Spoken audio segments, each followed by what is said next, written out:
በዓለማችን ላይ እጅግ አደገኛ ስለሆነ መጽሐፍ ልንገራችሁ። መጽሐፉ በ8ኛው ክፍለ ዘመን እንደተጻፈ ይነገራል። መጀመሪያም ስሙ አልአዚፍ ነበር። መጽሐፉ ከሰው ልጅ ታሪክ በፊት የነበሩ ጥቁር አስማትን የሚመለከቱ እጅግ ጥንታዊ ምስጢራትን ይዟል ተብሎም ይታመናል። በተለይ ጂኒ ስለተባሉ በዓለማችን ተጠልፈው የሚገኙ እጅግ ኃያል የሆኑ ፍጥረታትን እንዴት ማናገር እንደሚቻል የሚገልጽ መመሪያዎች ይዟል። መጽሐፉ ብዙዎች ለማጥፋት ቢሞክሩም እንደገና የሚገኝና የራሱ የሆነ የውስጥ ፍላጎት ያለው እንደሆነ ይነገራል። በስተመጨረሻም መጽሐፉ መማሪያ መጽሐፍ ሳይሆን አንድ አይነት እስር ቤት እንደሆነ ይጠቁማል። በ19ኛው ክፍለ ዘመን አንድ የየመን ባለቅኔ የነበሩት ሐሰን አልመንሱር የዚህን መጽሐፍ ቅጂ እንዳገኙና ለወራት ሲያጠኑት እንደነበር ይናገራል።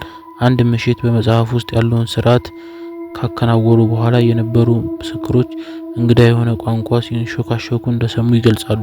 በሚቀጥለውም ቀን ጠዋት ሐሰን አልመንሱር በዚያ ቦታ እንዳልነበሩና የጠፉ ሲሆን የተገኘው የዕለት ማስታወሻቸው ላይ መጨረሻ ላይ ጂኑን አይቼዋለሁ፣ መጽሐፉ እስር ቤት ነው፣ አሁን እኔም ተጠልፌያለሁ የሚል መልእክት እንደሰፈረበት ይገልጻሉ።